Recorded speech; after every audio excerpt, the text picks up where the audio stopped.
अग्नि चट्टानों का अभी तक हम लोग विशेषताएं पढ़ रहे थे, प्रॉपर्टीज को हम लोग ने पढ़ा, और प्रॉपर्टीज के बाद अब आता है कैसे हम लोग वर्गीकृत करेंगे अग्नि चट्टानों को।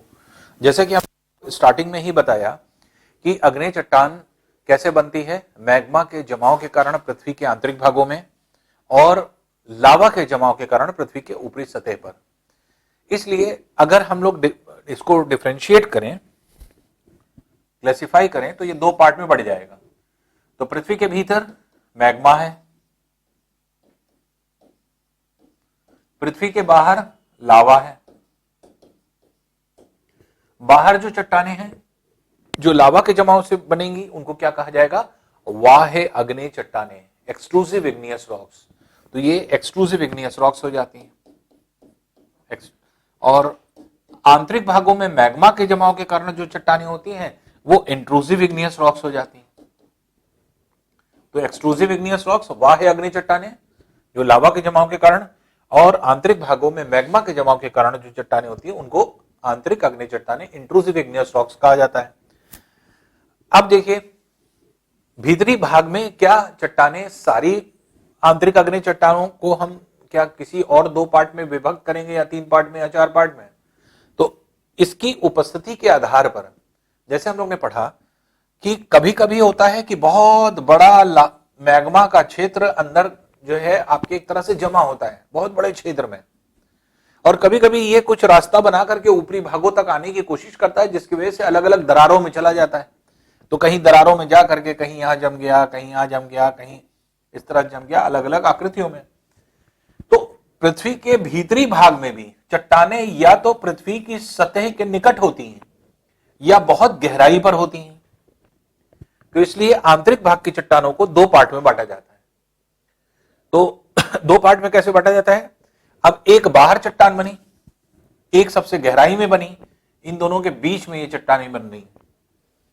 तो जो पृथ्वी की सतह के निकट आंतरिक भागों में बनती हैं इन्हें कहा जाता है मध्यवर्ती अग्नेय चट्टान। मध्यवर्ती क्यों, इन दोनों के मध्य में है, बीच में, इसलिए इसको कहते हैं मध्यवर्ती अग्नेय चट्टान। मध्यवर्ती या इंटरमीडिएट रॉक्स जिनको कहा जाता है, और इंटरमीडिएट को लैटिन भाषा में क्या कहते हैं, हाइपाबिसल। तो हाइपाबिसल शब्द का मतलब होता है इंटरमीडिएट, बीच में। तो इंटरमीडिएट मींस दोनों के बीचों बीच, क्योंकि अगर हम ऊपर से नीचे की तरफ जाएंगे तो पहले चट्टान यहां मिली लावक जमाव कारण, फिर आंतरिक भाग में दो चट्टानें मिली, एक तो बहुत गहराई में और एक जो है आपके पृथ्वी की सतह के निकट। जो पृथ्वी की सतह के निकट होती हैं इन्हें कहा जाता है मध्यवर्ती अग्नेय चट्टान, और जो बहुत गहराई में होती है इन्हें कहा जाता है पाताली अग्नेय चट्टान। तो अब अगर हम डिस्टिंग्विश करेंगे तो हम ये कहेंगे कि एक्सट्रूसिव इग्नियस रॉक्स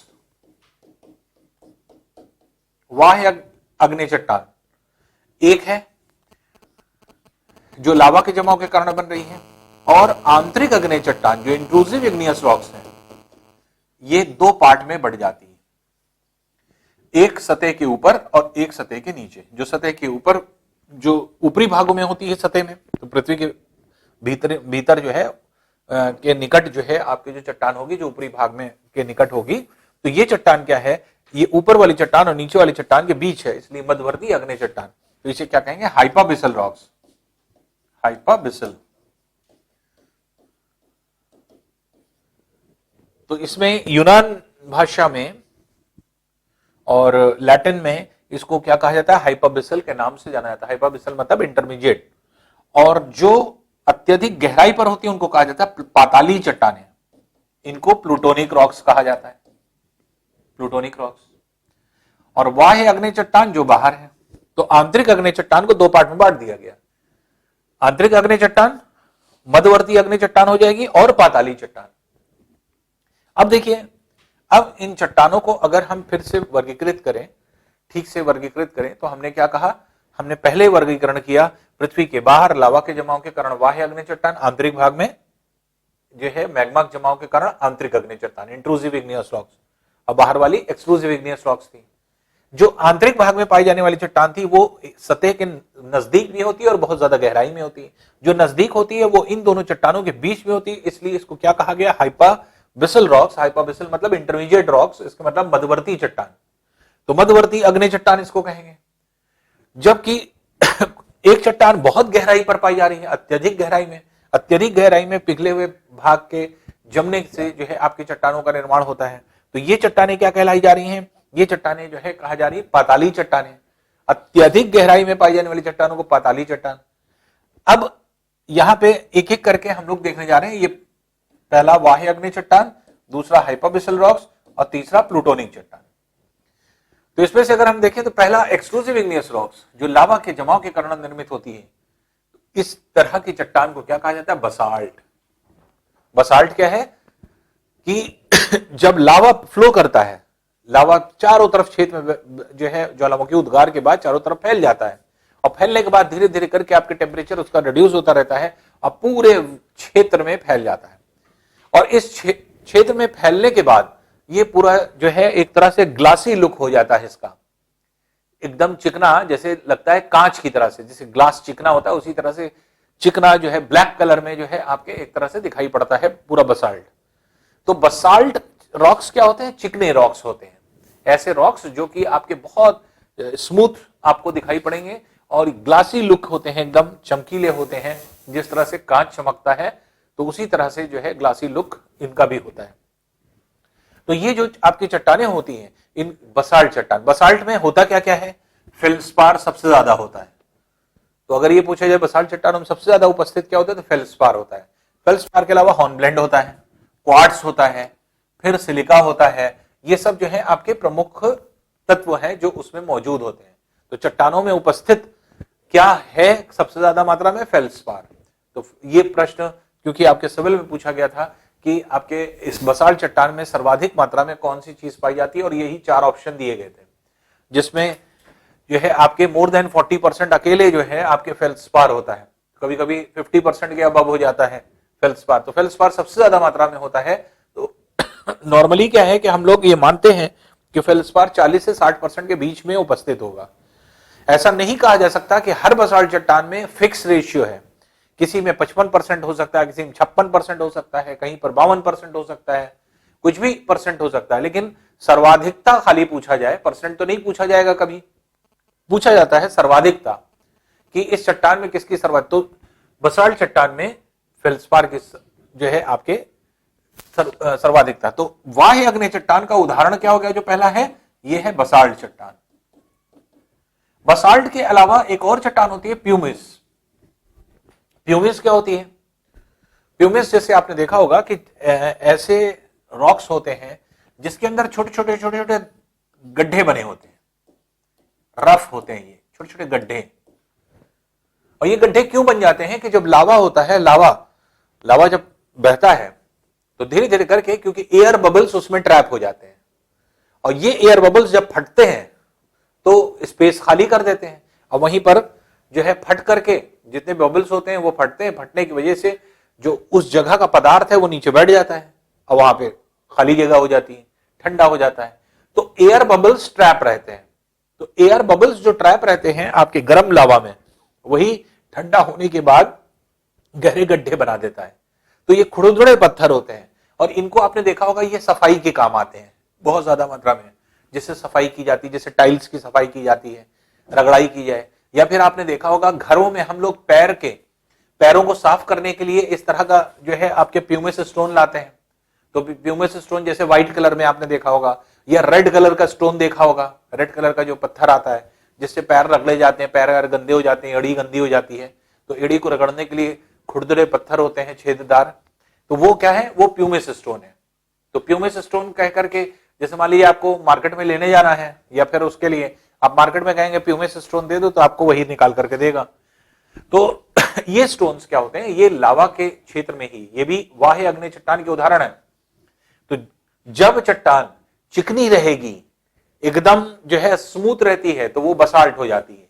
और इसी में एयर बबल्स अगर ट्रैप हो जाते हैं, तो एयर बबल्स ट्रैप होने के बाद ये गड्ढे नुमा छोटे छोटे खुरदुरे पत्थर हो जाते हैं।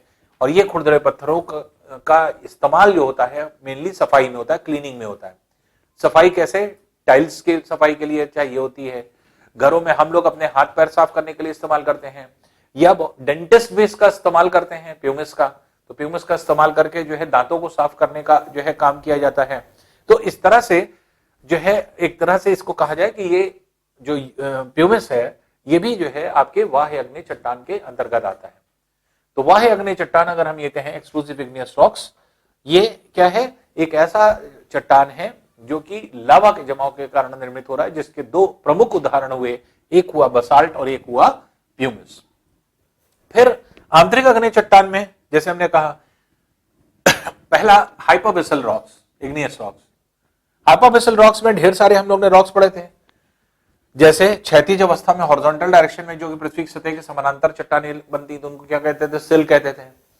फिर वर्टिकल रहती थी, पृथ्वी की सतह के लंबवत, पृथ्वी की सतह है उसके लंबवत अगर बन रही है, क्षैतिज है तो सिल है, हॉरिजॉन्टल अगर है, परपेंडिकुलर है तो डाइक है, और तिरछी है तो बॉस है। तो सिल, डाइक और बॉस ये चट्टानें थी। तो क्षैतिज चट्टानों को सिल, ऊर्ध्वाधर चट्टानों को, वर्टिकल जो चट्टानें होती हैं उनको जो है हम लोग क्या बोलते हैं, वो आपके एक तरह से हो जाते हैं डाइक, और तिरछी चट्टानें होती है बॉस। उसके अलावा ढेर सारे और उदाहरण दिए थे। सर्पिलाकार अवस्था में या स्पाइरल शेप में अवस्था में जो होते थे वो फाकोलिथ हो जाते थे। बहुत वृहद गुंबदाकार आकार में होते थे तो वो बाथोलिथ हो जाता था। फिर अगर मान लीजिए कटोरे के नुमा आकार में होता था, बोल शेप में, तो जो है आपके उसको क्या कहते थे, लोपोलिथ के नाम से जाना जाता था। फिर उल्टे कटोरे नुमा इन्वर्टेड बोल शेप में अगर होता था तो उसको हम लोग क्या कहते थे, उसको फिर कहा जाता था आपके लैकोलिथ, लैकोलिथ के नाम से जाना जाता था। पतली छड़ी नुमा आकार में होता था, या कभी कभी ऊपर की तरफ गोल जो है आपके एक तरह से पदार्थ जो है इकट्ठा हो जाता था, गोलाकार आकार अगर स्टिक में लगा होता था तो उस स्टिक को या ऐसी स्टिक को स्टॉक कहते थे। स्टॉक मतलब होता है छड़ी, स्टिक को ही स्टॉक कहा जाता है, तो स्टॉक कहते थे। फिर बहुत पतली नुकीली अगर होती थी तो उसको नीडल कहने लगते थे, जैसे सुई, सुई नुमा नुकीली जैसे होती थी। तो इस तरह से ढेर सारे हम लोग ने जो उदाहरण पढ़े थे, तो जिसमें बाथोलेथ, लोपोलेथ, लैकोलेथ, फाकोलेथ, सिल, बॉस, डाइक, स्टॉक, नीडल, ये जितनी भी आपके उदाहरण है ये सब क्या आते हैं, ये मध्यवर्ती अग्नेय चट्टान। और कुछ चट्टान अत्यधिक गहराई पर पाई जाती हैं, और जो अत्यधिक गहराई पर पाई जाती हैं उन्हें कहा गया प्लूटोनिक इग्नियस रॉक्स, पाताली अग्नेय चट्टान। अब पाताली चट्टानों को प्लूटोनिक क्यों कहा गया, क्योंकि हम लोग ने पढ़ा है कि भूगोल की उत्पत्ति कहां से हुई है, मेनली यूरोप से, यूनान से, ग्रीस से। और यूनान में क्या है कि पाताल लोक के देवता का नाम प्लूटो है। तो जो पाताल लोक के देवता हैं उनको पूजा जाता है, उनका नाम है प्लूटो। तो वहां के लोगों ने जो पाताल लोक के देवता हैं उन्हीं के नाम पर आधारित जो है आपके पाताली चट्टानों का नामकरण कर दिया, कि पाताल में पाई जाने वाली जो चट्टान होंगी वो जो है आपके पाताली जो है भगवान जो प्लूटो थे उन्हीं के नाम पर आधारित उनको चट्टानों का नामकरण कर दिया गया। तो पाताली चट्टानों को प्लूटोनिक रॉक्स भी कहा जाता है। और ये शब्द कहां से बना है प्लूटोनिक, प्लूटो शब्द से। और प्लूटो किसको कहा गया, यूनान लोक के देवता हैं ये। तो ये एक तरह से प्लूटोनिक रॉक्स या अत्यधिक गहराई में पाई जाने वाली चट्टान। इसका उदाहरण क्या है, ग्रेनाइट। ग्रेनाइट क्या है, ग्रेनाइट बहुत ही मजबूत पत्थर होता है, बहुत हार्ड होता है, बहुत कॉस्टली होता है, क्योंकि बहुत जो है आपके एक तरह से जल्दी मिलता नहीं है। और ग्रेनाइट का आपने इस्तेमाल देखा होगा कि स्पेशली डेकोरेशन पर्पज से किया जाता है। जैसे मान लीजिए, सपोज कर लीजिए आपने फ्लोरिंग कराई है, ढेर सारे जो है आपने पत्थर लगाए हैं और जो है आपके मार्बल्स बिछे हुए हैं। उसी मार्बल्स में अगर मान लीजिए कि कलेक्टिवली जैसे ब्लैक कलर का एक मार्बल आपने लगा दिया, क्योंकि ब्लैक और ग्रीन कलर में मेनली आते हैं ग्रेनाइट्स। तो ग्रेनाइट अगर आप देखते हैं तो अक्सर जो है घरों में या फिर किसी जो है आपके एक तरह से बिल्डिंग में, जैसे सपोज कर लीजिए एंट्रेंस है, एंट्रेंस के दोनों दीवारों पर अक्सर जो है ब्लैक कलर के पत्थर लगा दिए जाते हैं। ये ब्लैक कलर के जो पत्थर होते हैं ये सब ग्रेनाइट कहलाते हैं, और ये बहुत मजबूत होते हैं और बहुत कॉस्टली भी होते हैं। ये ग्रेनाइट रॉक्स होते हैं। तो ग्रेनाइट जो है एक तरह से गहराई में पाई जाने वाली चट्टान है। गहराई में प्रेशर ज्यादा होगा, प्रेशर ज्यादा होगा तो ये घनत्व ज्यादा होगा, और इसी वजह से इसके अंदर स्ट्रॉन्गनेस आती है। ये बहुत मजबूत पत्थर होते हैं। इसमें भी सबसे ज्यादा मात्रा में पाए जाने वाला पदार्थ फेल्सपार ही है। फेल्सपार इसमें भी होता है, हॉर्नब्लेंड होता है, क्वार्ट्स होता है, लोहा होता है, अबरक होता है। ये सारी चीजें जो है आपके प्लूटोनिक रॉक्स में पाई जाती हैं। तो रॉक्स तो तीनों एक ही हैं लगभग, बस जगह जगह पर इनकी उपस्थिति बदल रही है, प्लेस बदल रही है, और प्लेस बदलने से इनके अंदर थोड़ी बहुत प्रॉपर्टी में चेंज आएगा। रासायनिक संरचना लगभग वही है। फेल्सपार हर सब में पाया जाएगा, हॉर्नब्लेंड सब में पाया जाएगा, क्वार्ट्ज सब में पाया जाएगा। अब किसी में आयरन की मात्रा ज्यादा हो जाएगी, किसी में जो है आपके एक तरह से सिलिका की मात्रा ज्यादा हो जाएगी, कहीं पर जैसे मान लीजिए कि आपके लोहा या माइका ज्यादा हो गया। तो इस तरह से आप देखेंगे बस 2-3 प्रोडक्ट ऐसे तत्व ऐसे होते हैं जो कि कॉमनली रहते हैं। तो हॉर्नब्लेंड सब में पाया जाएगा जितनी अग्नि चट्टान है, फेल्सपार सब में पाया जाएगा जितनी अग्नि चट्टान है। तो ये जो है आपके इंपॉर्टेंट हो जाते हैं, जो कि इस तरह से हम लोग वर्गीकृत करते हैं। तो ऐसे अगर हम देखें तो आंतरिक अग्नि चट्टान को 2 पार्ट में हमने बांट दिया, मध्यवर्ती अग्नि चट्टान और पाताली चट्टान। तो अब हम ये कहेंगे कि 3 पार्ट में, 2 पार्ट में पहले बाह्य अग्नि चट्टान आंतरिक, और आंतरिक को 2 भाग में हम लोगों ने बांटा, एक मध्यवर्ती अग्नि चट्टान और एक पाताली चट्टान के रूप में। तो इस तरह से अगर हम देखें तो अग्नि चट्टानों को इस तरह से वर्गीकृत किया जा सकता है, डिस्टिंग्विश हम लोग कर सकते हैं। तो इस तरह की चट्टानें, अब जो अग्नि चट्टानों का उदाहरण आप पढ़ ही चुके हैं, तो सभी उदाहरण, जैसे उदाहरण में बसाल्ट आ जाएगा, फिर प्यूमिस रॉक्स भी आ जाएगा, फिर उसके अलावा जितनी चीजें आपने पढ़ी है, बाथोलिथ, लोपोलिथ, लैकोलिथ, फाकोलिथ, सिल, बॉस, डाइक, स्टॉक, नीडल, ये सब जितनी भी पढ़ी है, ये सब उदाहरण किसके हो जाएंगे? सब इग्नियस रॉक्स के हो जाते हैं। फिर ग्रेनाइट है, ग्रेनाइट जो है आपके इंपॉर्टेंट उदाहरण हो जाता है, जो कि जो है इसका मिलता है आपके इग्नियस रॉक्स का। तो इस तरह से अगर हम लोग देखें तो अग्नि चट्टान जो आपके पाई जाती है, ये इस तरह की चट्टान है जिसमें आप देखते हैं कि जो प्रॉपर्टीज हम लोगों ने पढ़ी थी उसमें ये पढ़ा था, बहुत ही मजबूत और स्ट्रांग होती है ये। और दूसरी इंपॉर्टेंट चीज ये होती है, ये कहां पर मिलेगी? ज्वालामुखियों के क्षेत्र में।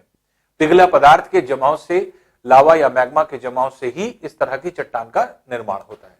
तो ये पहले प्रकार की चट्टान अब हम लोग ने कंप्लीट किया जाके जो है इन चट्टानों को, जो कि अग्नि चट्टान के रूप में थी। अब हम लोग आते हैं नेक्स्ट दूसरे प्रकार की चट्टान। दूसरे प्रकार की चट्टान क्या है? औसादी चट्टान। औसादी चट्टान जो सेडिमेंट्री शब्द है,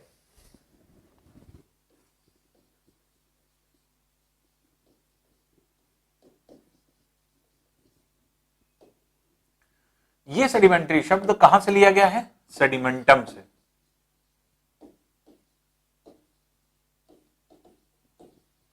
और सेडिमेंटम कहां से लिया गया है? जिसका अभिप्राय क्या होता है? अभिप्राय होता है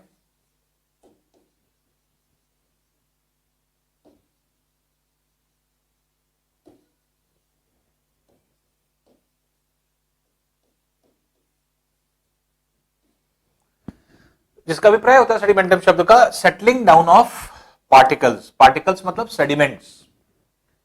सेडिमेंट्री में सेडिमेंट क्या है? सेडिमेंट कण को कहते हैं, सूक्ष्म कण, माइक्रो पार्टिकल्स, टाइनी पार्टिकल। तो टाइनी पार्टिकल अगर हम लोग बोलते हैं तो टाइनी मतलब होता है बहुत छोटा, स्मॉल से भी छोटा। तो स्मॉल मतलब तो छोटा होता है, जब बहुत माइन्यूट होता है तो उसको टाइनी बोलते हैं। ये टाइनी पार्टिकल्स होते हैं, और ये जो है आपके एक तरह से ये सूक्ष्म कण होंगे, माइक्रो पार्टिकल्स होंगे। और ये माइक्रो पार्टिकल्स, टाइनी पार्टिकल्स जो होते हैं, ये सेडिमेंट के नाम से जानते हैं या औसाद।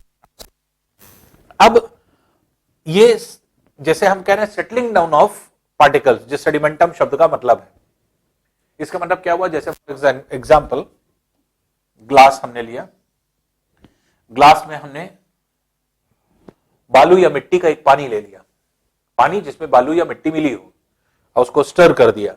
जब स्टरिंग करते हैं हम लोग, जब इसको जो है आपके हिलाते हैं चम्मच डाल करके स्टरिंग करेंगे, तो फिर जो भी मिट्टी या बालू होगी वो पानी के साथ घुली रहेगी। थोड़ी देर बाद इसको आप छोड़ दीजिए। छोड़ने के बाद हम लोग देखेंगे कि जितनी मिट्टी या बालू थी वो सब नीचे आकर के बैठ गई, ये सब नीचे बैठ गई। और यहां पर क्या हुआ? ये जो पूरा जो है आपके जल था वो पूरी तरह से साफ हो गया, क्लियर हो गया, और सारे के सारे पार्टिकल्स नीचे बैठते चले गए। जब नीचे बैठते चले गए तो नीचे लेयर, एक मिट्टी की लेयर जमी, फिर दूसरी मिट्टी की लेयर जमी, फिर तीसरी मिट्टी की लेयर जमी, फिर चौथी मिट्टी की लेयर, इस तरह से मिट्टी की ढेर सारी लेयर जम गई। तो पार्टिकल्स गुरुत्वीकर्षण बल के कारण, ड्यू टू ग्रेविटी, नीचे बैठ रहे हैं। इसी प्रोसेस को क्या कहा जाता है? सेडिमेंटम या सेटलिंग डाउन ऑफ पार्टिकल्स, या सेटलिंग डाउन ऑफ पार्टिकल्स की जगह सेडिमेंट्स कर दिए, तो सेटलिंग डाउन ऑफ सेडिमेंट्स, जिसका अभिप्राय हुआ पार्टिकल्स का। तो ये जो प्रोसेस है, तो ये क्या है? ये सेटलिंग डाउन ऑफ पार्टिकल्स को सेडिमेंटम कहते हैं। और इस प्रोसेस को क्या कहा जाता है, इस प्रोसेस को, ये प्रक्रिया को क्या कहा जाता है जिसमें ऐसा हुआ, तो सेटल करने को कहा गया क्या, सेडिमेंटम। और सेटल करने की प्रक्रिया को धीरे धीरे करके, क्योंकि एक सेकंड में तो हो नहीं जाएगा, धीरे धीरे आपके प्रोसेस होगा, तो प्रोसेस को क्या कहते हैं, सेडिमेंटेशन, औषाधीकरण। तो सेडिमेंटेशन के मतलब क्या होता है, सेडिमेंट्स का नीचे बैठना। तो ये जो सेडिमेंटम शब्द है ये आपके इसी से डराइव है, सेडिमेंटेशन। और जिसका मतलब क्या होता है, मतलब होता है settling down of particles, particles का नीचे बैठना, जिसका अभिप्राय है। और इस प्रोसेस को, सेडिमेंटम जो है, इस प्रोसेस को हमने क्या कह दिया, सेडिमेंटेशन। इसका मतलब वो प्रक्रिया जिसके अंतर्गत जितने कण हैं वो परतों के रूप में एक परत के ऊपर दूसरी परत नीचे बैठती चली जाए गुरुत्व बल की वजह से, इस प्रोसेस को हम लोग क्या कहते हैं, सेडिमेंटेशन की प्रक्रिया या औषाधीकरण की प्रक्रिया। तो अब सेडिमेंट्री शब्द में सेडिमेंटम शब्द, सेडिमेंट शब्द हमें क्लियर हो गया, क्या था, औषाध। औषाधों का नीचे बैठना सेडिमेंटम है, या प्रोसेस को सेडिमेंटेशन कहा जाता है। और इसी प्रोसेस से, क्योंकि ये चट्टान बनती है सेडिमेंटेशन से, इसीलिए इनको सेडिमेंट्री रॉक्स कहा जाता है, औषाधी चट्टाने कहा जाता है। तो औषाधीकरण प्रक्रिया से, सेडिमेंटेशन से, औषाधीकरण प्रक्रिया से, क्योंकि इन चट्टानों का निर्माण होता है, इसीलिए इन चट्टानों को क्या कहा जाता है, औषाधी चट्टान, सेडिमेंट्री रॉक्स। तो ये सेडिमेंट्री रॉक्स के नाम से जाने जाते हैं। अब ये चट्टान कहां पे पाई जाएगी, ये चट्टान कैसे बनेगी, ये चट्टान पूर्व स्थित चट्टान के अपर्दित कणों से बनेगी। पूर्व स्थित चट्टान के मतलब,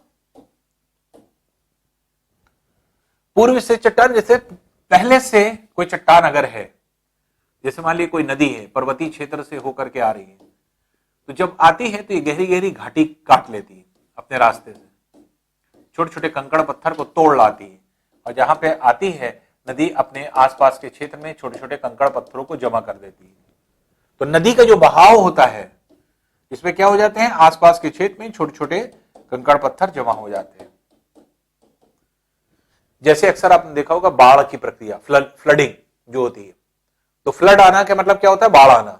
बाढ़ जब आता है तो क्या होता है, क्योंकि नदी में ज्यादा पानी हो जाता है, और जबकि निचले भाग में ढाल कम है, ढाल कम होने से पानी तेज नहीं जा सकता, धीमे धीमे ही जाएगा, लेकिन ऊपर से पानी ज्यादा आ रहा है।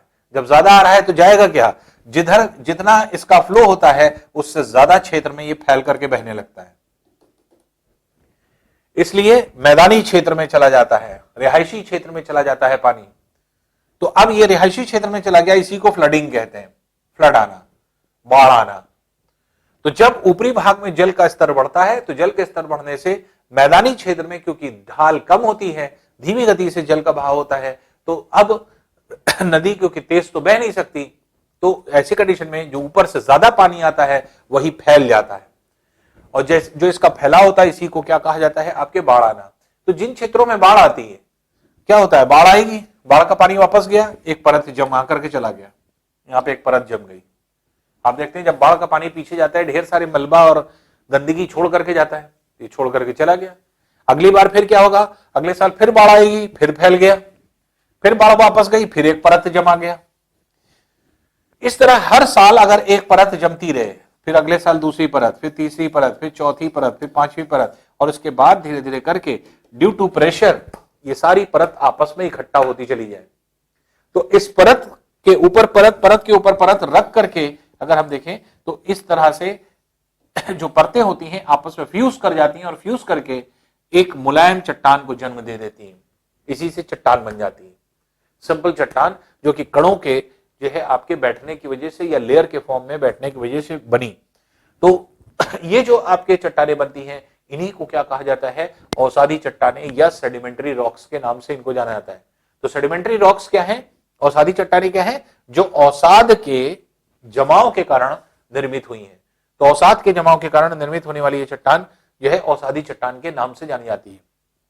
और ये चट्टान पूर्व स्थित चट्टान से बन रही, पूर्व स्थित चट्टान मतलब पहले चट्टान थी, यही टूट के आई, यही नदी के आसपास के क्षेत्र में जम गई, और जिसकी वजह से एक नई चट्टान बन गई। तो पूर्व स्थित चट्टान के, प्री एग्जिस्टिंग रॉक्स के अपर्दित कणों के, इरोडेड पार्टिकल्स के जमाव से जो है आपके इस चट्टान का निर्माण होता है। तो क्योंकि ये पहली चट्टान नहीं है, पहले अवसादी नहीं बनेगी, जब तक पहले से ही कोई ना कोई चट्टान नहीं रही होगी तब तक आपकी अवसादी नहीं बनेगी, क्योंकि अवसादी में कण कहां से आएंगे, पूर्व विस्तृत चट्टान से आएंगे। इसके मतलब क्या हुआ, सबसे पहले हम लोग ने क्या पढ़ा था कि अग्नेय चट्टानें बनी थी पूरी पृथ्वी पर।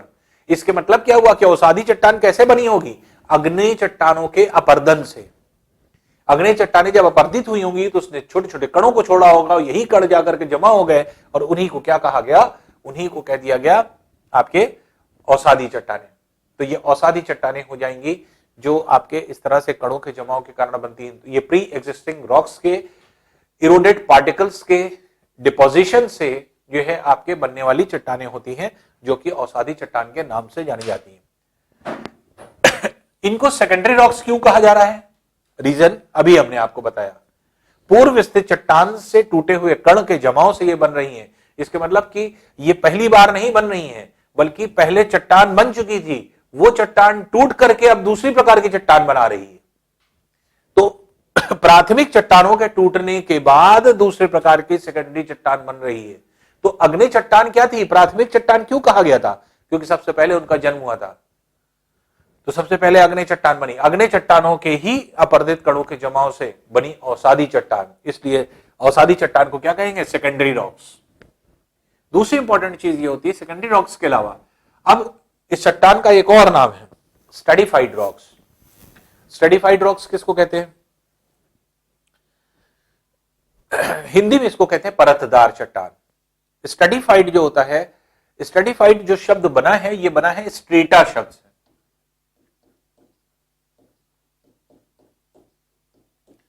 और स्ट्रेटा मतलब क्या होता है, परत, लेयर। तो एक लेयर के ऊपर दूसरी लेयर, दूसरी लेयर के ऊपर तीसरी लेयर, तीसरी लेयर के ऊपर चौथी लेयर कणों की बनती है और फिर वो सब फ्यूज कर जाती है, अधिक दाब के कारण सब मिल जाती है। तो इस तरह की लेयर्स के फॉर्मेशन में जो लेयर जो बनती है आपके, तो उसमें आप देखेंगे एक प्रकार की पहले जो है आपकी, जैसे मान लीजिए नॉर्मल मिट्टी की खुदाई हो, और जब खुदाई होती है तो आप देखेंगे जहां पे खुदाई हुई है उसको ध्यान से देखिए, खुदे हुए भाग को, तो आप देखेंगे कि खुदे हुए भाग में एक कुछ हाइट तक जो है एक जैसी मिट्टी दिख रही है, फिर थोड़ी सी गहराई पे आए तो अलग तरह की दिखने लगी, फिर और गहराई पे आए तो और अलग तरह से दिखने लगी। तो यहां से अगर खुदाई हुई है तो जहां पे खुदाई हुई है वहां पे खड़े होकर के उसको ध्यान से देखिए तो आपको डिफरेंट लेयर्स दिखाई पड़ेंगे। तो क्योंकि ये लेयरदार चट्टान होती है इसलिए इसको परतदार चट्टान या इसी स्ट्रेटा शब्द से लिया गया है स्टडीफाइड। तो स्टडीफाइड रॉक्स का मतलब क्या हुआ, परतदार चट्टान। तो ये परतदार चट्टान होती है जो कि आपके इस तरह से पाई जाती है। तो अब अभी तक हम लोग ने क्या पढ़ा, अवसादी चट्टान का जन्म। तो अवसादी चट्टान के जन्म के लिए क्या क्या चीजें जरूरी हैं, पहली चीज पूर्व स्थित चट्टान होना चाहिए, दूसरी चीज एक ऐसा एजेंट होना चाहिए जो प्राथमिक चट्टानों को तोड़े और दूसरी चट्टानों को बनाए।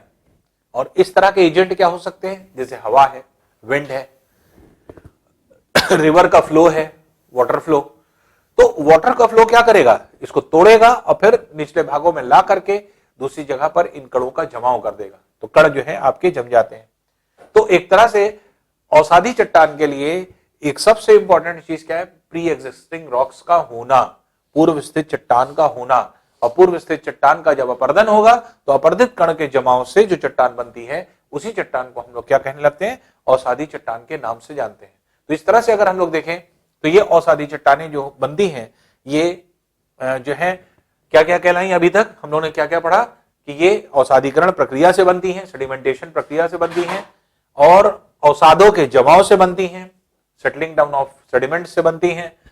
इनको द्वितीयक चट्टान कहा जाता है, क्यों, क्योंकि प्राथमिक चट्टान अग्नि चट्टान से इनका जन्म हुआ है और ये परतों के रूप में जमती हैं, इसलिए इनको परतदार चट्टान या स्टडीफाइड रॉक्स के नाम से जाना जाता है। तो इस तरह से अगर हम लोग देखें तो यहां तक हम लोग ने सेडिमेंटेशन की जो है आपके एक तरह से ये पढ़ लिया कि हाँ सेडिमेंटरी रॉक्स होते क्या है। अब बात आती है इनकी प्रॉपर्टीज की। तो प्रॉपर्टीज हैं क्या, यही देखते हैं हम लोग। अब देखिए सेडिमेंटरी रॉक्स की प्रॉपर्टीज क्या क्या है, क्या विशेष चीज होगी। तो पहले अभी हम लोग ने डिफाइन किया कि औसादी चट्टान क्या होती है, छोटे छोटे कणों का जमाव, ये छोटे छोटे कणों का जमाव है। कणों का जो जमाव होने की वजह से क्या होता है कि पहली चीज जो है ये चट्टाने जो है बहुत ज्यादा जो है आपके एक तरह से बॉन्डिंग इनकी अच्छी नहीं होती और ना ही बहुत स्ट्रांग बॉन्डिंग होती, जिसकी वजह से ये बहुत ही कमजोर होती हैं। तो ये क्या है, वीक है, बहुत ज्यादा कमजोर होती है। दूसरी इंपॉर्टेंट चीज क्या होती है, इनके बीच में छिद्र होते हैं और छिद्र होने की वजह से पानी अंदर तक चला आता है। तो जहां तक औसादी चट्टानें पाई जाएंगी वहां तक पानी नहीं, ऊपरी भाग से निचले भाग में पानी अंदर चला आएगा। तो पोरस होती है ये, अर्थात छिद्रित होती है। तो इनके अंदर छिद्र मौजूद है। कण क्योंकि आपस में फ्यूज नहीं करते हैं बल्कि कण आपस में एक दूसरे से मिल करके जो है आपके इकट्ठा रहते हैं, जिसकी वजह से उनके बीच में वॉइड्स होते हैं और ये वॉइड्स की वजह से, इन पोर्स की वजह से पानी आसानी से अंदर की तरफ चला जाता है। तो इनको छिद्रित चट्टान इसीलिए कहा जाता है क्योंकि इनमें छिद्र मौजूद होते हैं। छिद्र आपको दिखाई नहीं पड़ेंगे लेकिन दो पार्टिकल्स के बीच में वो जो जगह होती है उससे पानी आसानी से अंदर की तरफ जा सकता है। तो एक तरह से कहा जाए कि ये जो चट्टानें होती हैं इनके कण जो है बहुत कंसोलिडेटेड नहीं होते, बहुत फिक्स नहीं होते, जैसे आपस में फ्यूज नहीं कर गए। जैसे कोई चीज पिघला करके और जमा दीजिए तो क्या हो जाता है, आपस में फ्यूज कर जाता है, मिल जाता है। अब उस पर मान लीजिए कि पानी आप डालेंगे तो पानी अंदर नहीं जाएगा, जैसे अग्नि चट्टानों में था। तो अग्नि चट्टानें नॉन पोरस क्यों होती थी, क्योंकि गर्म होने के बाद पिघली हुए भाग ठंडा हो गया। जब ठंडा हो गया तो जितनी भी सिकुड़न जो है आती है, कॉन्ट्रैक्शन होता है और सिकुड़न की वजह से जितने गैप होते हैं या जितनी जगह होती है वो सब भर जाती है और जिसकी वजह से कोई जो है पार्टिकल्स के बीच में जगह नहीं खाली रहती, जिसकी वजह से ये नॉन पोरस हो जाते हैं। लेकिन इस तरह की मिट्टी में क्योंकि परतों के रूप में जम रही है, अब कणों की वजह से तो एक कण खाली बैठ रहा है, फ्यूज नहीं कर रहा है, एक कण दूसरे कण के ऊपर बैठता जा रहा है, इसलिए आसानी से ये छिद्रित होती है और छिद्रित होने की वजह से नमी अंदर तक जा सकती है, पानी अंदर तक जा सकता है इनके द्वारा। तो ये छिद्रित चट्टान के रूप में जानी जाती है। और छिद्रित चट्टान अगर होगी, नमी मौजूद है, पानी मौजूद है, तो हर तरह के पेड़ पौधे लग जाएंगे। जो क्योंकि पेड़ पौधे जो भी आपके होते हैं इनको आप देखें तो इनकी जड़ें जो होती हैं ये जल की खोज में होती हैं और जल अगर उपलब्ध है इन नमी भूमि में, नीचे अंदर जाएंगे तो नम होगी भूमि, तो नम में अगर नमी भूमि में अगर मान लीजिए जल उपलब्ध है तो इनकी जो जड़ें हैं ये पूरा का पूरा जल को एब्जॉर्ब कर लेती हैं, तो जल जो है एब्जॉर्ब हो जाता है। तो जिसकी वजह से पेड़ पौधे बहुत अच्छे से विकसित होते हैं, क्योंकि जल अगर उपलब्ध हो रहा है तो प्रकाश संश्लेषण की प्रक्रिया होगी, प्रकाश संश्लेषण की प्रक्रिया होने का मतलब पेड़ पौधे अपना विकसित होते हैं। इसके अलावा जो आपके एक तरह से ये पेड़ पौधों का विकास होता है तो पेड़ पौधों पर आश्रित जितने पक्षी हैं, जीव जंतु हैं, वो सब जो है इस पर आ जाएंगे। जब पक्षी हैं, पेड़ पौधे हैं तो क्या होते हैं, जैसे ये फ्रूट्स खाते हैं, जैसे मान लीजिए कि आपके बंदर है, चिड़िया है, तो ये सब क्या होते हैं, बर्ड सर्ट्स क्या करती हैं, जैसे फ्रूट्स हैं, फ्रूट्स खाया, अब उसके बीज नीचे गिर गई, बीज नीचे गिर गई तो अब ये क्या होते हैं, ये खाना जो बचा कुचा जो खाना गिरता है ये क्या है, कीड़े मकोड़ों के लिए हो जाता है। तो वहां पे कीड़े मकोड़े इंसेक्ट्स आ जाते हैं, इंसेक्ट्स का जो है आपके उपस्थिति होती है। जब उस जमीन में जो है आपके एक तरह से कृषि हो रही है, पेड़ पौधे लग रहे हैं, तो जीव जंतु भी होंगे, आपके कीड़े मकोड़े भी होंगे और ये जितने जीवित चीजें हैं, चाहे वो पक्षी हो, चाहे वो जीव जंतु हो, चाहे वो जो है आपके कीड़े मकोड़े हों या फिर जो है आपके पेड़ हों स्वयं, क्योंकि वो भी जीवित है, ये जब मर जाते हैं तो इसी मिट्टी में मिल जाते हैं और मिट्टी में मिल करके इनका अपघटन होता है, डिसइंटीग्रेशन होता है। और जब ये जो है आपके पहले डिके करते हैं, डिके करने का मतलब सड़ना, पहले डिके करते हैं, डिके करने के बाद फिर डिसइंटीग्रेशन होता है। तो पहले सड़ते हैं, फिर उसके बाद सड़ने गलने के बाद जो है आपके एक तरह से इनका रूपांतरण होता है। तो विघटन जिसको कहा जाता है डिसइंटीग्रेशन, तो ये विघटित होते हैं और जब विघटित होते हैं, डिसइंटीग्रेट होते हैं, तो फिर जो है इनका जो रूप बचता है या डिसइंटीग्रेशन के बाद जो पदार्थ मिलता है उसी को हम लोग क्या कहते हैं, जीवाश्म, फॉसिल्स। और हमने आपको एक्सप्लेन किया था ह्यूमस क्या है, जितने भी जीव जंतु हैं जब खाना वाना खाएंगे तो वो जो है आपके एक्सक्रीट भी करेंगे, निकालेंगे भी। तो इन सभी जीव जंतुओं के, इन सभी जानवरों के जितने भी एक्सक्रीटरी मटेरियल होते हैं, जितने भी इनके मल होते हैं, वो सब जो है आपके एक तरह से ह्यूमस बनाते हैं, बहुत उपजाऊ चीज बनाते हैं, ह्यूमस जिसको हम लोग कहते हैं, और यही मृदा में मिल करके मृदा की उर्वरकता, फर्टिलिटी को इंक्रीज करता है। तो ह्यूमस जो है आपके इसमें जीवाश्म और ह्यूमस दोनों बहुत ज्यादा मात्रा में पाया जाएगा। क्यों? कमजोर है, छिद्रित होने की वजह से नमी है, नमी होने की वजह से जल उपलब्ध है, तो पेड़ पौधों की जड़ों को जल मिल जाता है, जिसकी वजह से पेड़ पौधे विकसित होते हैं, कृषि होती है, जिसकी वजह से जब पेड़ पौधे और कृषि होगी तो वहां पर जीव जंतु, पेड़ पक्षी, आपके कीड़े मकोड़े सब विकसित होंगे। जब ये मरेंगे तो इनका अपघटित भाग जो होगा, डिसइंटीग्रेटेड पार्ट, तो उसको जीवाश्म कहा जाएगा। और इन सभी जीवित पदार्थों के जो है एक्सक्रीटरी पार्ट जो होते हैं या छोड़े गए मल जो है वो ह्यूमस के नाम से जानते हैं। तो इसमें इस तरह की चट्टान में होता है। अब बात ये आती है, अग्नेय चट्टान में उल्टा था। यहां पर क्या है, इस चट्टान में खनिज और धातु उपलब्ध नहीं होता। क्यों? क्योंकि जो चट्टानें पूर्व स्थित चट्टान से जन्म ले रही हैं, तो पूर्व स्थित चट्टान से खनिज और धातु बहुत हार्ड होता है, वो पानी जल्दी नहीं तोड़ पाता, जबकि अन्य जो रॉक्स के पार्टिकल्स हैं वो टूट जाएंगे। तो इसलिए जो तोड़ करके गए हैं सेडिमेंट्स, अवसाद, इन अवसादों में खनिज और धातु नहीं है। तो जो कण जम रहे हैं या परत बन रही है, ये इस परत में लोहे जो आपके धातु है और खनिज है वो उपस्थित नहीं है। तो मेटल्स और मिनरल्स का इस तरह इसमें सबसे ज्यादा अभाव होता है। तो मेटल्स और मिनरल्स नहीं मिलते, लेकिन जीवाश्म और ह्यूमस सबसे ज्यादा मात्रा में पाया जाता है। तो जस्ट इग्नियस रॉक्स का उल्टा है। इग्नियस रॉक्स में क्या होता था, उसमें जीवाश्म और ह्यूमस बिल्कुल नहीं था, तो उसमें सिर्फ धातु और खनिज ज्यादा मात्रा में थे। तो अगर कहा जाएगा धातु खनिज सबसे ज्यादा मात्रा में किसमें होते हैं, तो आंसर हो जाएगा अग्नेय चट्टान। और धातु और खनिज का अभाव किसमें होता है, अवसादी चट्टान। फिर अगर कहा जाए कि अवसादी किस चट्टान में जो है जीवाश्म और ह्यूमस ज्यादा मात्रा में होता है, तो उसका उत्तर हो जाएगा अवसादी चट्टान। और किस में जो है आपके ह्यूमस और जो है फॉसिल्स का, जीवाश्म का अभाव होता है, तो वो हो जाएगी आपके अग्नेय चट्टान।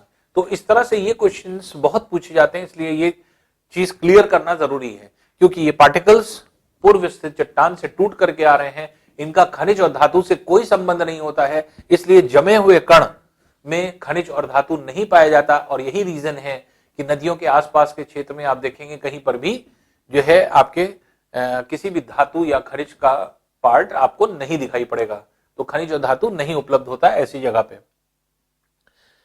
अब ये तो क्लियर हो गया कि ये अवसादी चट्टान क्या है।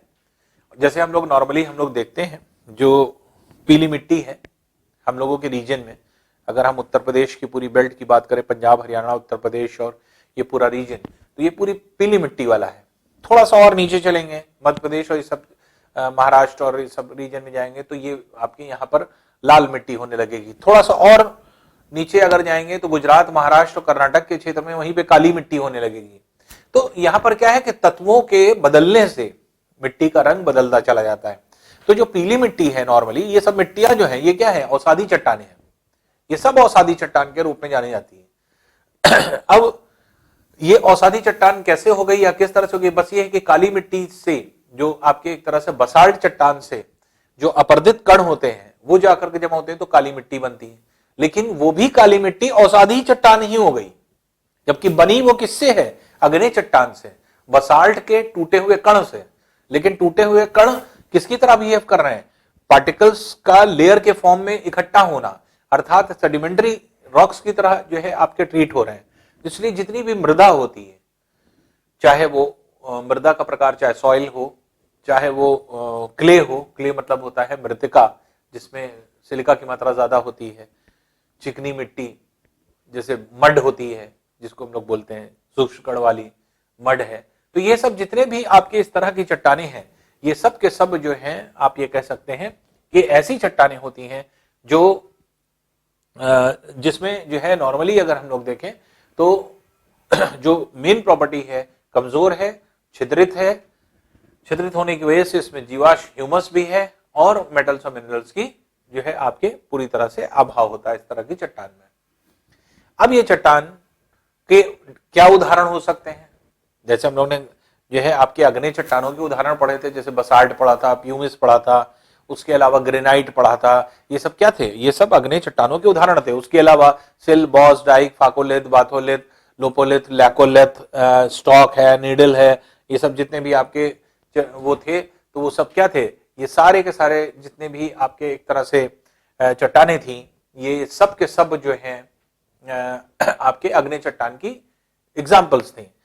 अब औषधि चट्टान का एग्जाम्पल्स क्या है जो इर्द गिर्द हमें दिखाई पड़ता है? जैसे पहले चीज तो कोयला क्या है? ये भी औषधिकरण के कारण बनता है, औषध के जमने के कारण बनता है, और फिर जो है ये कार्बन में कन्वर्ट हो जाता है, कार्बन में इकट्ठा हो जाता है। इसको बहुत साल लगते हैं, और ये कार्बन कहां पर बनता है? ये भी जीवित पदार्थ से ही बनता है, जीवाश्म से ही बनता है। तो इसलिए कार्बन जब बहुत अधिक समय तक जो है आपके एक तरह से इकट्ठा रहते हैं, तो ऐसी कंडीशन में जो है आपके एक तरह से ये कार्बन में कन्वर्ट हो जाते हैं। तो अब आपको पता है कि जितनी भी चीजें हैं सब कार्बन, हाइड्रोजन, ऑक्सीजन से बनी हुई हैं मैक्सिमम। तो इसलिए जितनी भी चीजें हैं, हर चीज में कार्बन, हाइड्रोजन, ऑक्सीजन होता है। तो इसमें भी क्या है कि इस तरह की चट्टानों में जो ये चट्टान होती है, इसमें जो कोयला है, कोयला जिसको हम लोग बोलते हैं कोल, जिसका हम लोग इस्तेमाल करते हैं, ये भी क्या है? एक औषधि चट्टान है। तो औषधि चट्टान का उदाहरण हो जाता है। और ये मुख्यतः एक युग था कार्बोनिफेरस काल।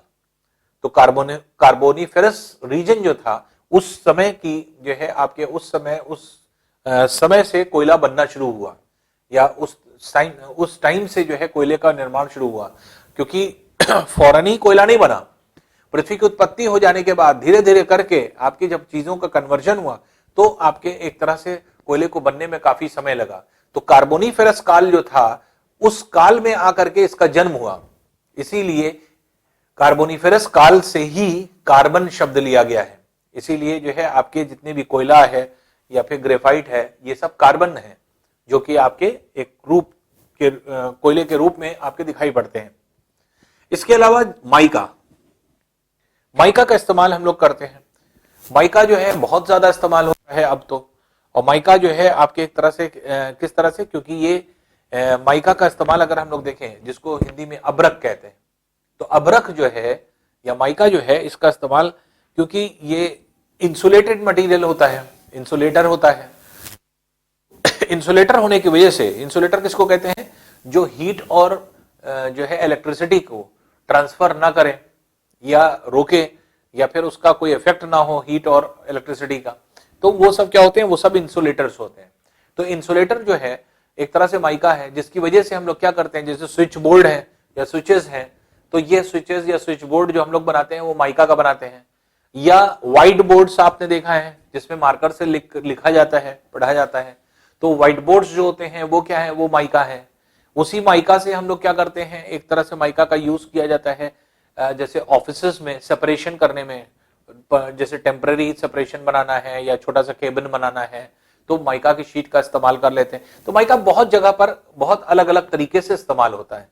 तो ये जो है आपके इसकी प्रॉपर्टीज हो जाती है। फिर इसके बाद आता है चूना पत्थर, लाइमस्टोन। लाइमस्टोन कैसे बनता है या किस तरह से बनता है? तो लाइमस्टोन जो आपके एक तरह से बना, इसकी अभी हम लोग ये सब तो अभी हम लोग पढ़ेंगे कि कौन चीज कैसे बन रही है। लाइमस्टोन में बेसिकली जो है समुद्र में पाए जाने वाले जीवों के मृत करने के पश्चात नीचे जमने के कारण, जो जब जम जाते हैं समुद्री जीव, तो ये विघटित होते हैं, और इसके जीवाश्म से ही जो पदार्थ बनता है वो होता है कैल्शियम। और कैल्शियम जो बनता है वही जो है आपके एक तरह से क्या कहलाता है? वही जो है लाइमस्टोन या चूना पत्थर, चूना जिसको हम लोग कहते हैं लाइम। तो ये चूना का निर्माण होता है, बालू के कणों से मिलकर के बनता है बलुका पत्थर, सैंडस्टोन। सैंडस्टोन जो है ये भी क्या है? औषधि चट्टान का उदाहरण है। तो जितने भी औषधि चट्टाने हैं, औषधि चट्टानों को जो है हम लोग इस तरह से डिफाइन कर सकते हैं। सैंड, सिल्ट, मड, क्ले, ये सब क्या है? ये जो है आपके एक तरह से मिट्टी के प्रकार है, जिसमें सैंड किसको कहा जा रहा है? सैंड कहा जा रहा है बालू को, जिसमें सिलिका की मात्रा ज्यादा होती है, बालू के कण ज्यादा होते हैं। तो ऐसी मिट्टी जिसमें बालू कण ज्यादा है या जो है आपके सिलिका पार्टिकल ज्यादा है, वो सैंड कहलाता है। फिर जो है सिल्ट होता है। सिल्ट क्या है? जब मिट्टी और बालू दोनों मिल जाता है तो बलुई मिट्टी जो होती है उसको सिल्ट कहते हैं, तो वो सिल्ट हो जाता है। क्ले जो है एक तरह से कहा जाए ये क्या है, ये चिकनी मिट्टी होती है जो आपके पाया जाता है। और बहुत सूक्ष्म मिट्टी, दलदली मिट्टी जो होती है जिसमें दलदल पाया जाता है, तो जहां पर बहुत ज्यादा पानी होता है, दलदली मिट्टी, वो मड होता है जो आपके इसको कहते हैं। फिर इसी तरह से जिप्सम है, डोलोमाइट है, डोलोराइट है, ये सब चट्टाने हैं जो कि आपके पाई जाती हैं। ये सब जो औषधि चट्टान के सब उदाहरण है। शेल है, शेल नमक चट्टान होती है। लोएस, लोएस जो है आपके ये एक प्रकार की मृदा होती है जो पीले रंग की पाई जाती है, खासतौर से चीन के क्षेत्र में एकदम गहरे पीले रंग की मृदा होती है, वही लोएस के नाम से जानी जाती है। कॉन्ग्लोमेरेट्स होते हैं और ग्रेबो होता है। शेल अभी हम लोग ने डिफाइन कर ही लिया है। तो कॉन्ग्लोमेरेट्स और ग्रेबो क्या है, उबड़ खाबड़ पत्थर, जो पथरीले पत्थर होते हैं, छोटे बड़े ये सब जितने होते हैं। तो ग्रेबो जो है वो एक तरह से आपके एक साइज के पत्थर जो आपके होते हैं एक जगह पर इकट्ठा, वो ग्रेबो होते हैं। और कॉन्ग्लोमेरेट्स क्या होते हैं, छोटे बड़े सारे पत्थरों का मिश्रण जो आपके होता है, वो सब कॉन्ग्लोमेरेट्स के नाम से जाना जाता है। तो ये सब क्या है, ये सारे के सारे हो गए किसके, औषधि चट्टान के। तो इस तरह से हम लोग डिफाइन करते हैं औषधि चट्टानों को, और औषधि चट्टान इस तरह से डिफाइंड हो पाती है। तो इस तरह से अगर हम कहें तो औषधि चट्टान जो आपके बनी, ये जो है आपके एक तरह से इसकी ये प्रॉपर्टीज होती हैं, ये इसकी विशेषता होती है। अब एक दो चीज और समझ लें।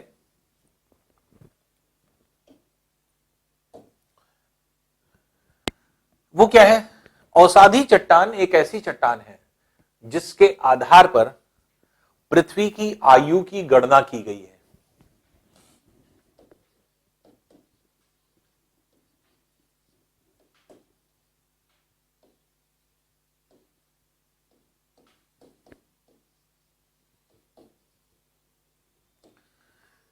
एज ऑफ द अर्थ को वैज्ञानिकों ने कैसे निकाला? एक प्रक्रिया होती है, आपने सुना होगा, कार्बन डेटिंग।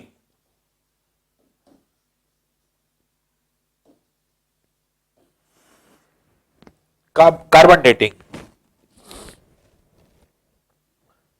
कार्बन डेटिंग क्या है? आपने पढ़ा होगा आइसोटोप्स या कार्बन का रूपांतरण। कार्बन जो है धीरे धीरे करके आपके रूपांतरित होता रहता है, और ये जो है आपके, जैसे अक्सर आपने देखा होगा कहीं खुदाई हुई, खुदाई में कहीं मूर्ति मिल गई, कहीं के गड़े हुए मिल गए, कहीं पर कुछ और चीजें मिल गई। अब उस पे आर्कियोलॉजिस्ट जो होते हैं वो जो है आपके एक तरह से रिसर्च करते हैं, कार्बन डेटिंग लगाते हैं। और कार्बन डेटिंग से ये पता चलता है कि ये सिक्के फलाने साम्राज्य के, फलाने राजा के इस सन में के हैं। कैसे पता चलता है या किस तरह से पता चलता है? ये कार्बन डेटिंग होती क्या है, कार्बन जो होता है ये कन्वर्ट होता रहता है C12 C14 में। कार्बन दो रूप में पाया जाता है, C12 और C14। C12 C14 में कन्वर्ट होता रहता है, और समय के अनुसार, जैसे मान लीजिए कि आपने देखा कि कन्वर्जन हो चुका है कितना परसेंट, मान लीजिए 2% कन्वर्जन हुआ है, उसके अंदर C12 C14 में कन्वर्ट हो गया आपके 2%। 2% कन्वर्ट होने में कितना साल लगेगा? मान लीजिए 75 साल लगेगा। तो जो आपने खुदाई की और कोई चीज निकाली, तो अब ये पता चलता है कि इसमें 2% कन्वर्जन हुआ है, और 2% कितने साल में कन्वर्ट होता है? 75 साल में कन्वर्ट होता है। इसके मतलब ये 75 साल पहले की चीज है। इसी तरह से सारे परसेंट होते हैं। जैसे मान लीजिए किसी में 5% डिनोट कर रहा है 150 वर्ष को, मान लीजिए 15% है, 15% मान लीजिए कि जो है 750 वर्ष को प्रदर्शित कर 750 वर्ष में होता है। मान लीजिए कि 50% है, 50% कन्वर्जन जो है मान लीजिए कि हो रहा है 1200 वर्ष में। इसी तरह 90% अगर कन्वर्जन अगर हमने देखा, मान लीजिए ये हो रहा है 2000 वर्ष में, और मान लीजिए 100% कन्वर्जन जो अगर हो रहा है तो ये मान लीजिए हो रहा है 2500 वर्ष में। अब आपने डिटेक्ट किया, अब इसकी पूरी लिस्ट होती है, 1% इतने वर्ष के बराबर, 2% इतने वर्ष, 3% अगर कन्वर्जन हुआ है तो इतने वर्ष में होगा, 4% इतने वर्ष में होगा। तो ये जो है आपके केमिस्ट्री की चीज है, जहां पे आपने पढ़ा होगा हाफ लाइफ, तो वो उसी से कंसर्निंग है। धीरे धीरे करके आपके ये डिसइंटीग्रेट होते रहते हैं, कन्वर्जन होता रहता है C12 C14। तो अब कहीं से मान लीजिए खुदाई हुई यहां पे, अब यहां पे खुदाई में निकला कि एक मूर्ति मिली जिसमें 73% का C12 C14 में कन्वर्ट हो गया था। अब 73 वर्ष होने में 1372 वर्ष लगेंगे, सपोज कर लीजिए। अब ये निकाल लिया कि 73% कन्वर्शन होने में मान लीजिए 7372 वर्ष लग रहे हैं। तो आज के समय से 1372 वर्ष पीछे चले जाएंगे और ये देखेंगे कि 1372 वर्ष पहले किसका शासन था इस जमीन पर, इस जगह पर। तो आपको पता चलेगा कि फलाने गुप्त काल में, मौर्य काल में, या मुगल काल में, या कौन से काल में कौन सा राजा था इस समय 1372 वर्ष पहले। तो इस तरह से कार्बन डेटिंग क्या होता है कि पुरानी चीजों को जो है आपके आयु को बताता है, लेकिन कार्बन डेटिंग का एक जो है आपके लिमिटेशन है। क्या लिमिटेशन है? लिमिटेशन यह है कि अगर कन्वर्जन 100% हो गया है, जो कि मान लीजिए 2500 साल में हुआ, तो 2500 साल तक की बात तो बता देगा, लेकिन 2501 साल की बात नहीं बताएगा। उसके बाद क्या हुआ है नहीं पता। अब जितनी चीजें मिल रही हैं 100% कन्वर्टेड है C12 C14 में। जब 100% हो सकता है कि 2500 नहीं बल्कि 5000 साल हो गया हो, 7000 साल हो गया हो, 8000 साल हो गया हो। तो कार्बन डेटिंग एक लिमिटेड टाइम तक हमें समय को बता सकता है, लेकिन पूरी आयु की गणना कर सकता है? नहीं कर सकता।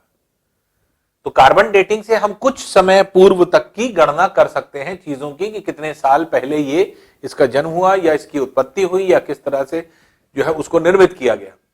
लेकिन अगर हम ये कहें कि जो 100% कन्वर्जन का समय है अगर किसी पदार्थ का, मान लीजिए 2500 वर्ष है, तो 2500 वर्ष पहले अगर हमें कोई चीज जो है निकालनी है तो शायद हम लोग नहीं निकाल पाएंगे। इसीलिए वैज्ञानिकों ने दूसरी चीज सोची कि हाँ कैसे जो है हम लोग पृथ्वी की आयु की गणना करें। तो पृथ्वी की आयु की गणना करने के लिए वैज्ञानिकों ने क्या किया? वैज्ञानिकों ने यह किया कि पृथ्वी की आयु की गणना एज ऑफ द अर्थ अगर हम निकालेंगे तो कैसे निकालें? जब पृथ्वी का जन्म हुआ था तो कौन सी चट्टान थी? कोई चट्टान नहीं, पृथ्वी पर कोई चट्टान नहीं थी, पृथ्वी ऊबड़ खाबड़ थी, कहीं से कोई चीज टूटी होगी, कहीं पर जमी होगी, इस तरह की स्थिति है। अब स्थिति यह है कि यह देखा गया क्योंकि औषधि चट्टान सेकेंडरी रॉक्स है, ये धीरे धीरे परत परत करके जमी है, हर साल परत की कुछ ना कुछ भाग उड़ जाता है। तो इसलिए एक परत के ऊपर दूसरी परत, दूसरी तीसरी, तीसरी के ऊपर चौथी, चौथी के ऊपर पांचवी, इस तरह से परत जमती जाएगी। तो क्या होती जाएगी? मोटी होती चली जाएगी। तो वैज्ञानिकों ने यह देखा कि औषधि चट्टान पृथ्वी में कितनी गहराई तक पाई जा रही है। तो औसतन देखा कि पृथ्वी में 20 किलोमीटर गहराई तक मैक्सिमम पाई जाती है। इसके मतलब 20 किलोमीटर तक का भाग धीरे धीरे जमते जमते जमते जमते स्थिति ये हुई है कि अब जाकर के 20 किलोमीटर मोटी परत हो गई यहां पे। तो किसी भी जगह, अब हो सकता है ये गड्ढे वाला भाग हो जो भरा हो, या मैदानी क्षेत्र था, अब स्थिति ये है उसकी, परत परत जमते जमते ये हो गया। लेकिन कितनी गहराई तक औषधि चट्टान पाई जा रही है?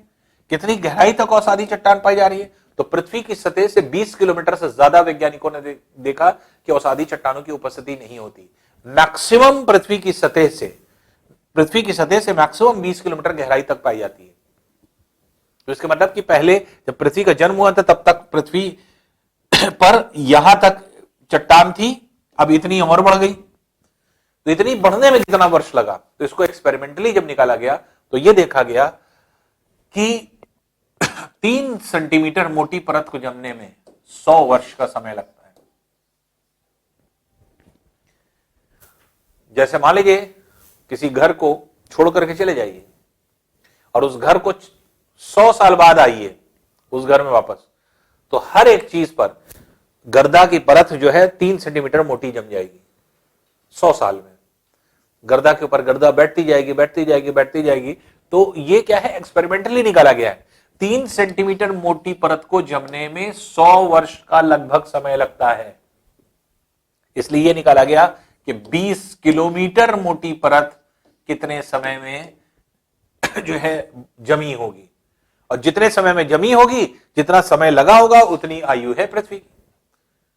तो इसलिए औसाधी चट्टानों के आधार पर जब ये निकाला गया तो एक्सपेक्टेड आयु जो है, जो कि 4.5 बिलियन वर्ष है, तो वो जो है आपके एक्सपेक्टेड आयु के बराबर लगभग निकल आई।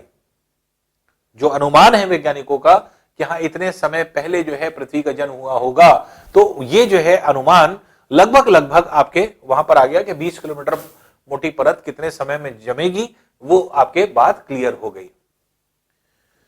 तो ये प्रश्न पूछा जाता है, और ये बहुत इंपॉर्टेंट प्रश्न हो जाता है कि पृथ्वी की आयु की गणना किस आधार पर की गई है, या पृथ्वी की आयु की गणना किस जो है आपके आधार पर हुई है।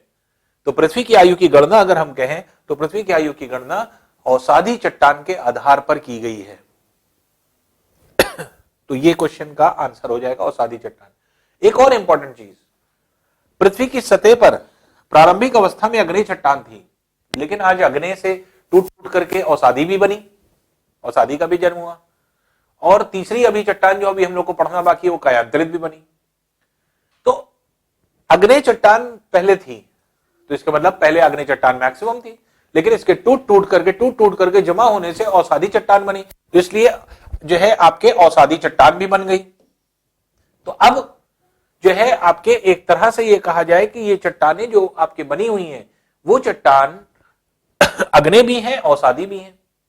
लेकिन अगर क्षेत्रफल के दृष्टिकोण से देखें, पूरी पृथ्वी पर अगर हम विस्तार देखें, तो पूरी पृथ्वी पर सबसे ज्यादा विस्तार किसका मिलता है आज के समय में? औसाधी चट्टान का। इसलिए एक प्रश्न पूछा जाता है कि पृथ्वी की सतह पर मैक्सिमम एरिया में कौन सी चट्टान पाई जाती है, अधिकतम क्षेत्रफल में कौन सी चट्टान पाई जाती है? तो अधिकतम जो है आपके विस्तार में, अधिकतम क्षेत्रफल में कौन सी चट्टान होगी? तो औसाधी चट्टान पाई जाती है। भले ही पहले जन्म अग्नेय का हुआ है, लेकिन अग्नेय से टूट टूट करके औसाधी बनी है। औसाधी कैसे फैली है? नदियों के कारण अधिकांशतः, और नदियां हर क्षेत्र में गई हैं, भले ही जो है आपके इनिशियल स्टेज में, क्योंकि हर जगह पृथ्वी पर गई हैं, क्योंकि पहले निम्नवर्ती भाग हुआ करते थे, धीरे धीरे करके ऊपर उठे हैं। तो अब आज जहां पर नदी नहीं पहुंच पा रही या नदी का जल नहीं पहुंच पा रहा, इसका मतलब ये नहीं कि कभी नहीं यहां पर नदी का जल होगा।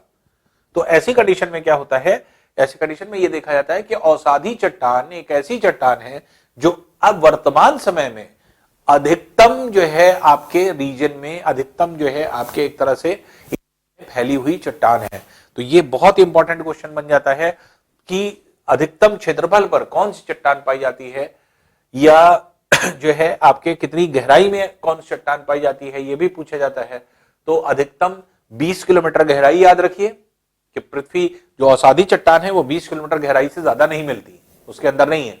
तो अधिकतम 20 किलोमीटर गहराई तक पृथ्वी की सतह से, सर्वाधिक क्षेत्र में, मैक्सिमम जो है आपके क्षेत्र में पाई जाने वाली चट्टान है। और पोरस फॉसल्स और ह्यूमस की वजह से ये सबसे ज्यादा उपजाऊ चट्टान है। उपजाऊ होने की यहीं पे कृषि होगी, तो ये क्षेत्र क्या हो जाएगा? कृषि का क्षेत्र हो जाएगा। खनिज और धातु का अभाव है, हमने आपको बताया था कि खनिज और धातु अगर नहीं होगा, इसका मतलब रॉ मटेरियल नहीं है, रॉ मटेरियल नहीं है तो क्या आपके एक तरह से उद्योग की स्थापना होगी? उद्योग की स्थापना नहीं हो पाएगी। ऐसे क्षेत्रों में, औसाधी चट्टान के क्षेत्र में अगर आप देखेंगे तो वहां पे कृषि हो पाती है। तो कृषि होती है लेकिन उद्योग स्थापित नहीं होते, तो वहां पे उद्योग कभी स्थापित नहीं होंगे औसाधी चट्टान के क्षेत्र में।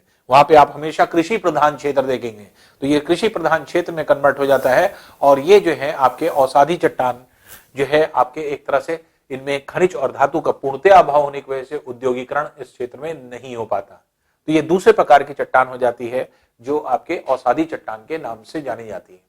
अब हम लोग इसके बाद तीसरे प्रकार की चट्टान पढ़ेंगे जो कि कायांतरित अथवा रूपांतरित चट्टान, मेटामॉर्फिक रॉक्स कहलाती है।